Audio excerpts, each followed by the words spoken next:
You're listening to the Affiliate Marketing Podcast brought to you by AffyVerseMedia.com, the chapter and verse of everything you need to know about running a successful affiliate program for your business. Now, here's your award-winning affiliate and performance marketing host, an industry veteran, your affiliate marketing guide, and the founder of Affyverse, Leanne Johnston. Welcome to the Affiliate Marketing Podcast. By now, you should all be getting back to work and thinking about what your strategies will be as we face the year ahead. We shared with you our insights on key goals and predictions for 2025. And this week, I wanted to share the top points we and our community discussed in our recent LinkedIn audio event that myself, Leanna Klein, Affyverse's head of agency, and Roseanne Govender, our head of growth marketing, shared on LinkedIn in our last pop-up audio event of the year. If you're wondering what a pop-up audio event is, you need to subscribe to our newsletter to never miss the next one.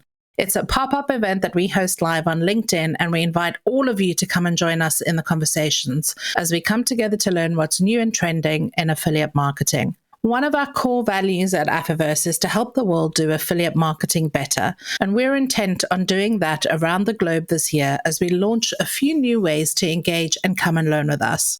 If you missed my New Year's Eve episode, where I shared more news about what these events are and how you can participate, go back and listen to it again so that you're up to speed. This year, we want to meet you, connect with you, and help you to grow your businesses. Now, without any further ado, let's get into this week's episode. We're diving straight into the 5 essential areas that will help you to stay ahead of the curve. Number 1 was building and maintaining meaningful affiliate relationships, the foundation of a thriving affiliate program. Number 2 was diversifying your channels, a must-have strategy in today's dynamic digital landscape. Third, we discussed AI technologies and affiliate tools that streamline daily management and boost your efficiency. And then we discussed and explored opportunities outside of your own vertical, which can unlock new potential. And last but not least, we were balancing innovation and focus, how to test new ideas, and ways of staying aligned with long-term goals. So for the first question posed by Roseanne, we started off this session digging deep into what are the most important shifts in affiliate marketing that brands need to pay attention to.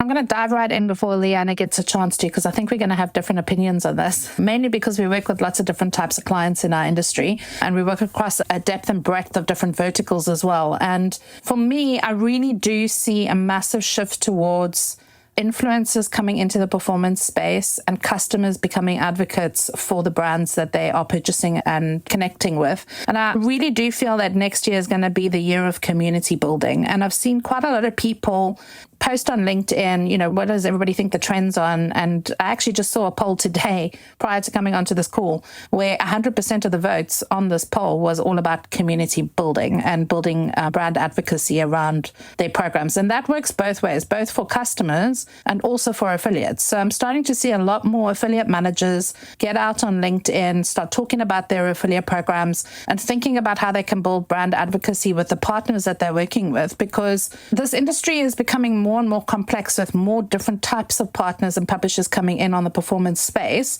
And what that means is that customer journeys are becoming more complex as well. So I think once we crack how community is going to be driving sales forward and how we build that community with our customers and our referring partners, which can range from an influencer to a traditional publisher to a B2B partner, I think we're going to start to see a mindset change in terms of how we build our partner segmentation in our programs, and also where we focus our time and energy and what types of partners we're going to invest in and double down on. So a lot of the top of funnel attribution affiliates aren't going to be the main sort of traffic drivers in the next year or two. And I think that's a very interesting space that I'm going to be looking at. So that's my viewpoint on that answer.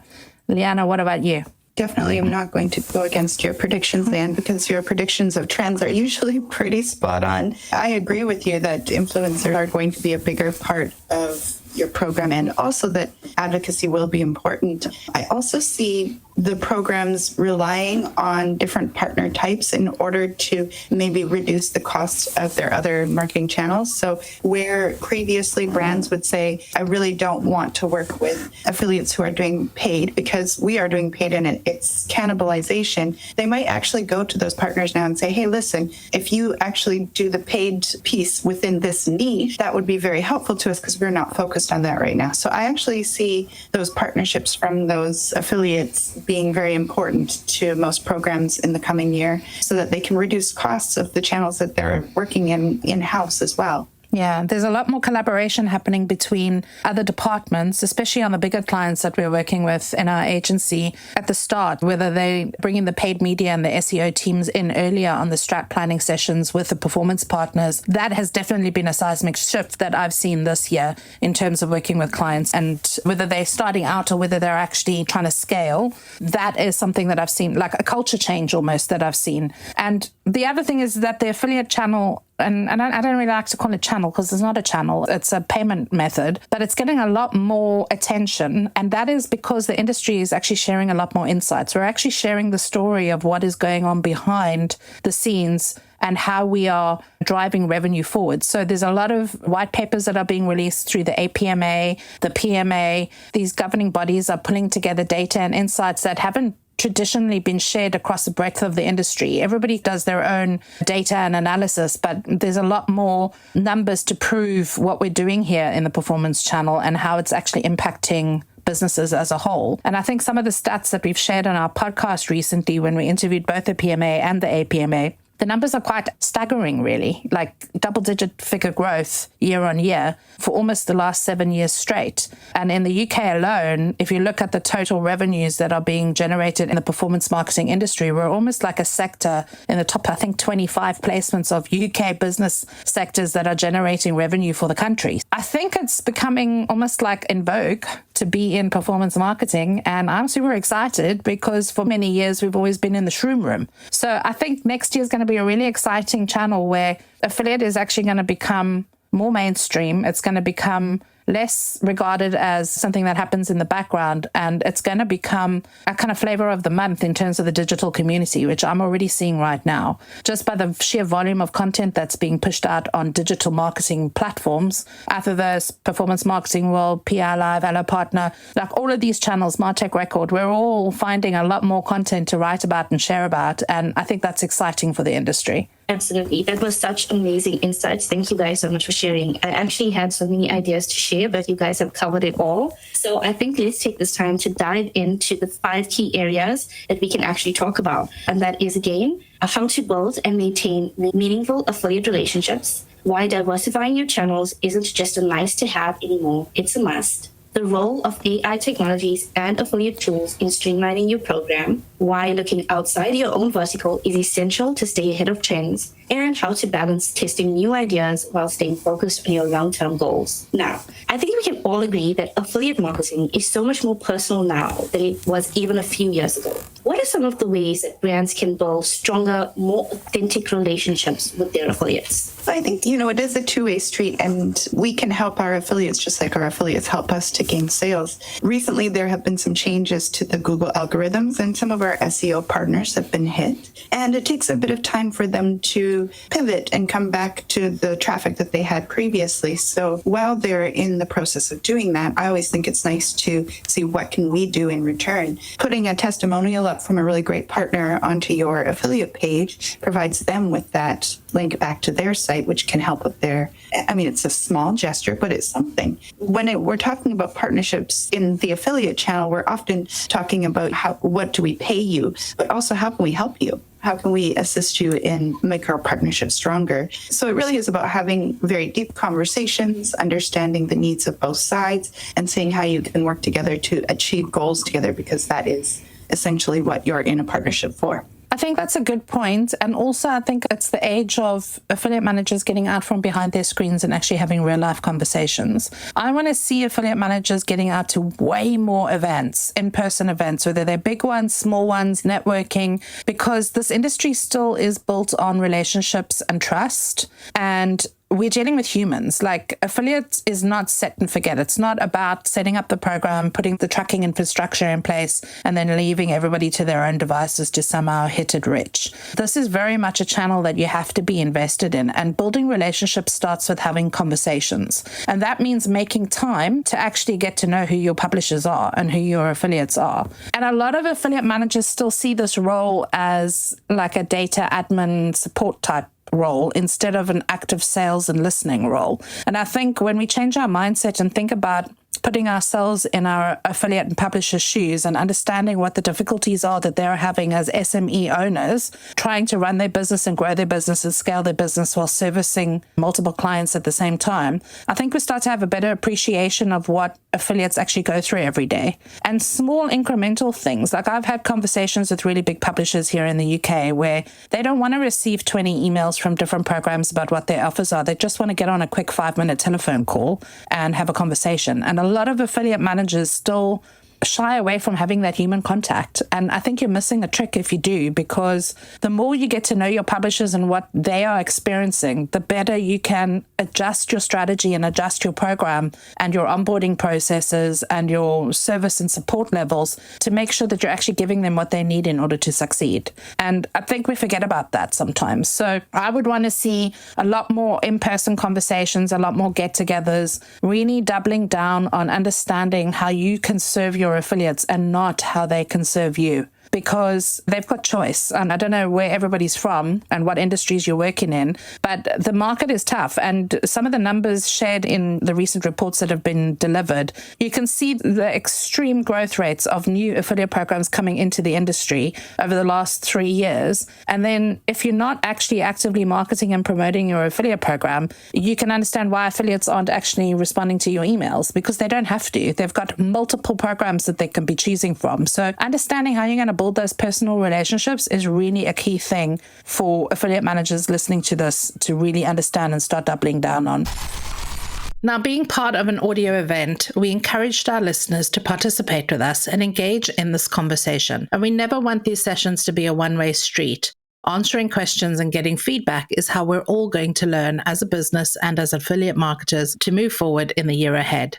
This time round, we had superb feedback from Natalie Ziemba. We love the interaction with our attendees, so I was really glad to hear from her, highlighting the importance of attending these kinds of events and emphasizing relationships and building a community. So Natalie, let's get back to you. I'm here in the U.S. I'm in the Chicago area. I always love these. These are so important for those of us in our industry. I see a few of my friends on. Hi, Stephen. And I just wanted to say I love this point so much that you just brought up. To forget that affiliate management, partnership development, it's about nurturing relationships. Every decision we make, there are people behind these decisions. And it's the relationships that are so important. These are not just transactional types of motion that we go through, right, each and every day. We're building and nurturing relationships with individual people. And I want to emphasize that always for those of us in either a management seat or managing a team. That's really behind the essence of everything we do, and every decision that we make is there are people, and they're very nuanced relationships. So I just wanted to say thank you for speaking to that point specifically. I appreciate you and I appreciate these events, and thank you for doing it. Thank you so much for being here. We appreciate it. And we want our community to actually come together and talk about these things, because we're all learning from each other. Like, there is no textbook of how to do affiliate marketing perfectly. And each and every one of us that is in this industry actually has experience that they can bring to the table to share with others. And that actually brings me on to another point. And I know I'm going off piste here, Azad, so just reel me back in when you need me to. But a lot of affiliate managers that I speak to that are like 3, 4, 5 years in the job, they feel scared to have conversations with affiliates in case they have the wrong conversation. But the point is, if you have no conversation, you're never going to actually understand how you can help support them. So, run a survey, get on a couple of calls with your top partners, ask them what you could be doing better, because that feedback is absolutely invaluable to how you set your growth strategies for next year. And we've actually just done a survey ourselves. I don't just preach, I follow my own advice. I want to hear what my community needs and wants from Afterverse. I want to know how we can actually help everybody to collectively learn from each other, because we are not writing this stuff down on textbooks, and it is changing all the time.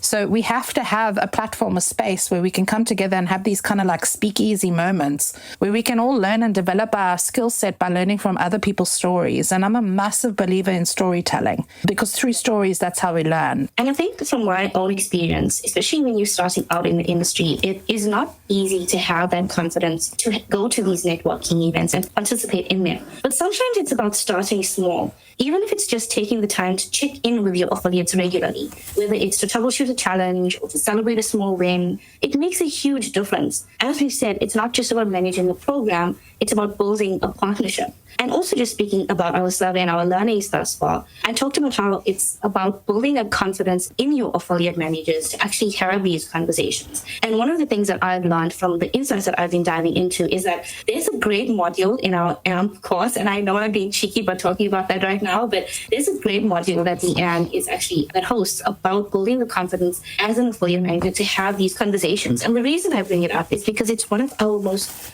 talked about modules by all of our students, and it's basically exactly this. How do you build and maintain that relationship? And it's literally the day-to-day that goes into it. It's not just about go to these events. It's about having the confidence to have these conversations that leads you to go into these events and having those face-to-face interactions. It's also about being brave, though. I have to be honest. I know we're going off piece here and we need to get back onto the 5 core topics, but it's also about having the confidence to feel a little bit brave to ask for help when you think you need it. Often I'm stopped at events, and that's why I go to events. I go to almost 25 events a year. I try and get to as many affiliate events, big and small, as I can, because I want to actually go and talk to people on the showroom floor and find out what are the challenges, what are the things that people are struggling with, and what are the things that we can learn from each other. But it's about also being a little bit brave to ask for help, because you have to do that if you want to get ahead in this industry, because it isn't written down in textbooks anywhere. So if you take nothing else away from today, please be brave and go and ask people in the industry and peers that are next to you in the industry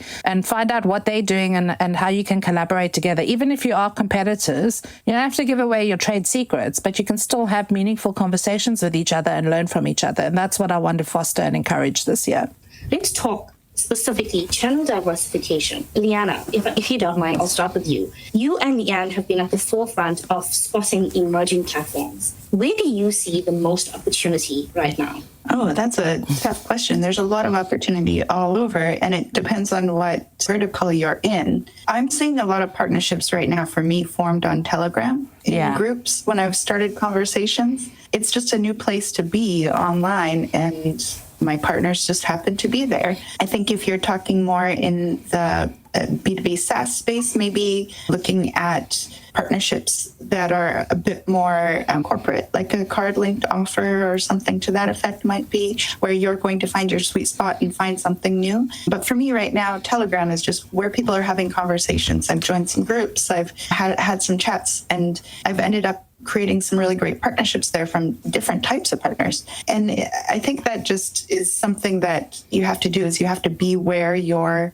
affiliates and where your publishers are online. So figuring that out, it could be in lives like this on LinkedIn, it could be on Telegram in groups, it could be at events or in courses or classes that you take, which you're at in person.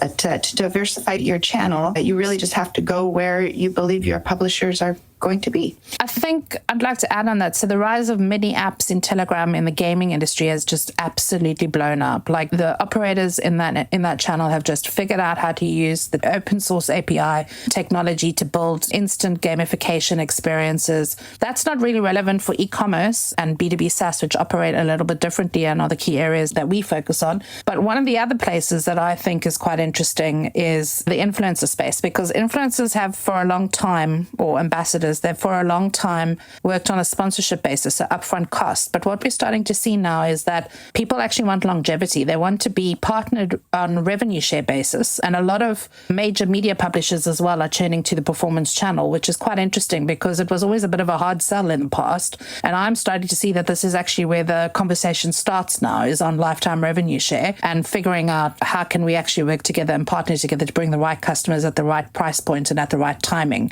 at the start of their journey. So I think there's a lot more opportunity to actually work on a performance model now than what there was 18 months ago. And I think Google being the behemoth that it has been, and all the drama that's happened with Reddit and the recent algorithm updates, I think that's forced affiliate managers to actually look outside of the traditional publisher norm. And that means eking out opportunities in other channels. So actually starting to take other channels a little bit more seriously and doubling down on A/B testing to see what works. And where I see a lot of opportunity for next year and call this my crystal ball moment, a lot of affiliate programs are discounting email marketers still because they're worried about spam, they're worried about how data is being sourced, they're worried about GDPR. But my suggestion is to flip that all on its head and start getting your best practices and guidelines in place and start vetting your partners properly so that you can understand where and how they're sourcing traffic, and stop eliminating potential opportunities that could be quite lucrative for you just because you have poor management tactics. If you're really vetting and onboarding and KYCing your partners up front and understanding exactly where and how they are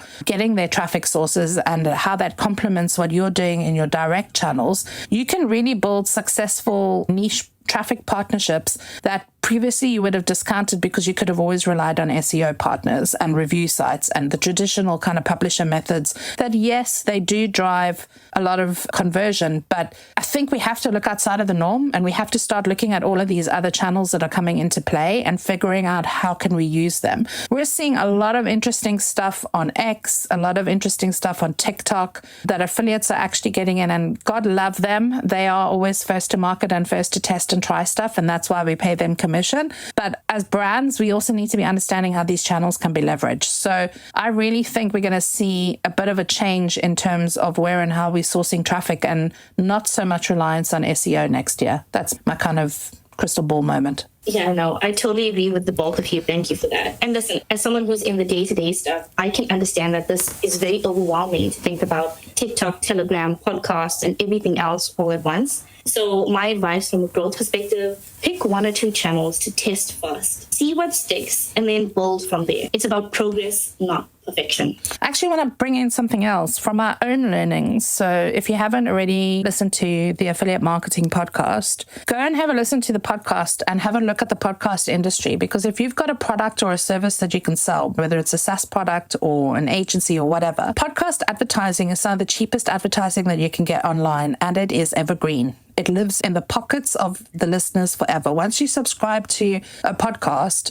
you actually have that ear for the rest of their lives until they physically unsubscribe from that podcast. So I would go and have a look at podcasters in your niche and actually go and ask them for their media packs and go and have a look at how cheap the podcast advertising is. I'm not saying that podcast advertising is the best way to convert, but I do think it's a really great channel to go and explore if your product or service lends itself to it. Obviously, guesting on podcasts is a little bit more expensive, but having ad jingles are relatively still very cheap advertising on a CPM basis. And I know that's not performance, but it is a niche that you should go and look at, because I do think that there's a lot of value there. Moving on to AI and affiliate tools. This is reshaping how we manage our programs and our lives, really. And I'll start with you. What role do you see these technologies playing in driving affiliate growth? I think we've seen, and anybody who knows me or has met me will know that I'm a toolaholic. You know, if there's a new AI tool or a new administrative tool that can save me time and money, I'm going to test it out and get that free trial.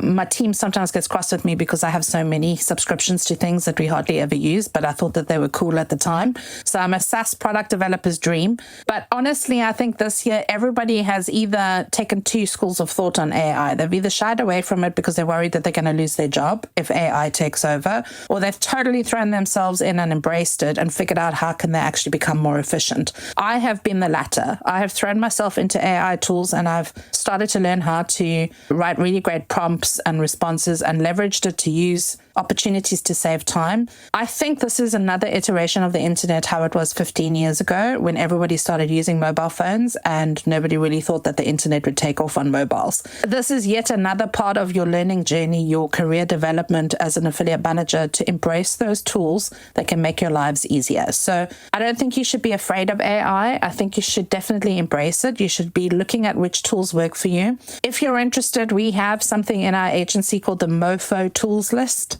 I'm very happy to share that for free with everybody else. It's every single tool that I've ever tried that can either help or hinder you in your affiliate marketing running day-to-day activities. We can gladly share that list with everybody here that's listening and go try some of those tools for yourself. We've curated a list of tools that we've tried and liked. Some of them we've kept, some of them we've ditched, but some of them might work for you. I think embrace AI with everything that you've got. Go and learn how to use it, how to leverage it, how to make yourself more efficient, because that's the next era of the internet. What I have actually found about AI tools is that it's making me a better communicator. Having to prompt an AI tool and get it to do what I want, I have to be very clear and concise, and even sometimes go back and ask it to refine its response, answer, output, what have you. So I'm finding that it is making me a better communicator, because now I think of what perspective am I asking the question, and then how am I asking the question, what details am I asking for, and then what details am I providing to formulate the response, whether that's creating content or putting out even a report, because I've been using AI to take a look at numbers a little bit. Yeah. So I'm finding that it's really making me a better communicator, which is great for me and my role, which is all around partnerships. So not only is it a great tool, but it's also helping me think of things in a slightly different way. I've been using it for, and I'm sure affiliates are using it for writing content or creating even videos. You can create videos using AI tools now. So your partners are using it. You should be using it as a tool. You should be at least give it a try. If it's not, there are going to be some tools which are going to be better for you than others. I know content writers, they want very unique content, and that's fine. But it can also be there just to bounce some ideas off of or get the ball rolling on your thoughts. So I think AI has a really big place. As Leanne said, it has a place in the world, and you have to embrace it to see how you can utilize it to your advantage. I see AI tools as a catalyst to my efforts in my day-to-day work. So I absolutely love it. Okay. And again, it's about working smarter. So if you're not using these tools yet, it is absolutely worth exploring. This is a question that I love asking. And Deanna, I'm going to start with you here. Are we looking beyond our own verticals enough? Why do you think brands miss out on trends by staying too focused on their niche? No, we are not looking outside of our own verticals enough. And this is very apparent when you go to a conference. So usually an affiliate conference or a conference based around affiliate marketing is targeted at one or two specific verticals. And so everybody in the room is from those places. So you might have an affiliate conference where you're talking about retail, or an affiliate conference where you're very B2B SaaS focused, or even an influencer conference. But it's just that it's not all the different verticals together in one room. So when you are going to these things, I think a part of it is to learn, right? You're listening to the content, you're understanding what the trends are, what's going on in your world of affiliate marketing. But if everybody in the room is in the same vertical, they're probably not talking about as many new ideas outside of what you've already looked at or thought about. Some of the most exciting conferences that we've gone to are ones that kind of bring two worlds together. There are conferences where you see a little bit of iGaming mixed in with a little bit of retail, or conferences where it's really lead generation driven. And then you also get the mashup of the affiliate marketing, the regular program kind of crowd. I think when you look outside of your vertical, you have so much to learn. There's new trends, there's new tools, there's different ways of doing things and thinking about things. And I think we need to do that more. And I hope that those who are putting on events do think about that a little bit and try to include different verticals into the mix when they're putting an event on, because that's where we actually have the most learning opportunity, is by seeing things from another perspective. We saw that this year through our Elevate Summit, which was the first time that Afterverse has ventured into running an in-person event. And our real focus was just to help small, medium enterprise businesses and affiliates come together and actually understand what are the future trends. And the big thing about bringing people together and being vertical agnostic is that you learn from one another. You understand what other industries are going through, and you can actually take those practical applications,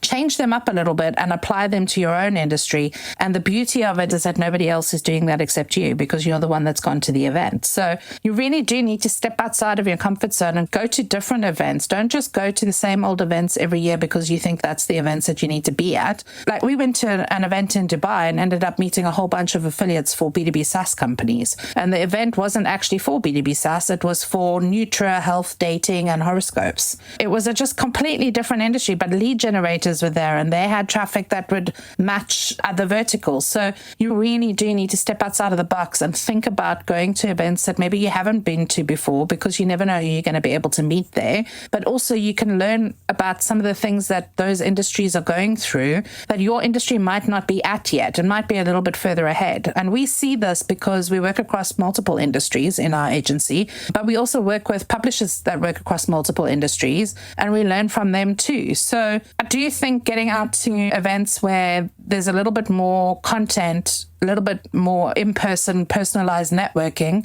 is a good idea. And I'm certainly going to be looking at new events to go to from the e-commerce expo. There's a whole bunch of events that I've got on my calendar for next year, which hopefully I'll see you all at. But I've started to look at going to the smaller, more niche events because I get to meet interesting people and I want to be in a room with people that are cleverer than me. And I'm pretty sure everybody else does too. So get to events that don't always have the same old content and speakers and presenters and go and find out what other people are doing, because that's how we learn and grow in our industry. And industries like retail and SaaS often have strategies that can be adapted to other spaces. So keeping an eye on broader trends can spark new ideas that you'd never see by having tunnel vision. Now, here's a big one for me. Testing new strategies without getting stuck in analysis paralysis. Leanne, how do you balance trying new things while keeping your eye on the bigger picture? So I'm very blessed in that I have the big picture vision. I'm not very good, and that's probably why Leanna works with me. Leanna is very good at the minutiae and the detail, and together we make a whole. I am the person that will overthink things and not be very tactical because I'm all about the big picture. And I think, if you really want to start testing stuff, you need to set yourself limitations and you need to have very clear KPIs about why you're doing it, because otherwise you will just get paralyzed over testing things and not actually getting any decent results. I think one of the key things for me is to not over-test. Like, why are you testing? Is it for the sake of testing or because somebody's given you some extra budget? Or are you testing something specific? And I think the biggest life lesson that I've learned in doing A/B testing across multiple different programs in my lifetime is get clear on what the objective is and only stick to one objective for every test. Because if you try and test too many things, you're not going to get a clear outcome anyway. And that's when it does lead to kind of analysis paralysis. We are thrown dead with data in our industry, and we can overthink data, and we can get into a whole conversation about attribution modeling and all of these types of things. But I think starting out with one simple test, one clear objective, one outcome is the easiest way to get over that, in my experience. You can actually use a marketing brief format when you are going to test something. So just as Leanne said,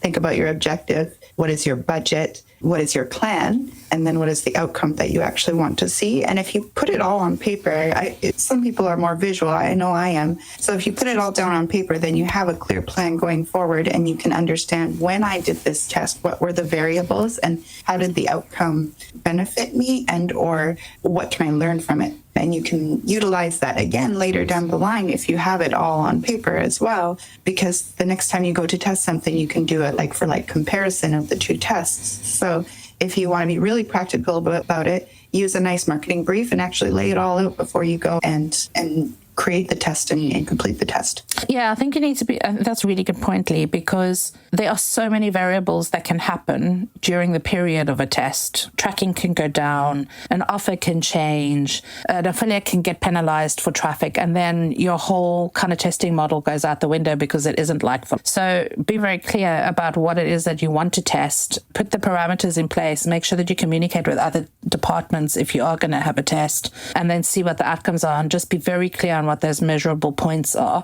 because otherwise you can just get lost in it. And I have worked at companies before that consistently test and get no variable outcome because they're just over testing, and in the end we don't even know what we're testing for. And you have to start with what the objective is. It goes back to exactly what you both have said. Just putting it down together in a brief so that you can clearly understand what is your objective, and starting small. You start with something small, like testing a new commission structure with 1 or 2 affiliates, and being open to tweaking as you go, of course, because it's not about getting it perfect on the first try. It's about learning and adapting on repeat. And your fear of risk can really hold you back from activating your next growth surge.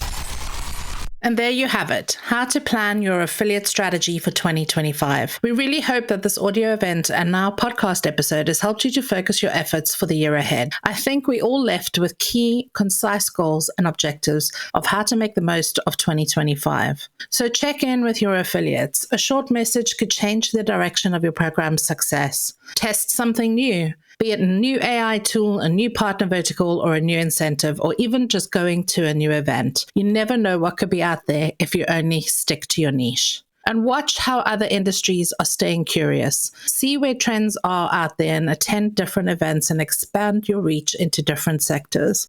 I also wanted to take this chance to thank all of our respondents on our Afterverse Insights survey.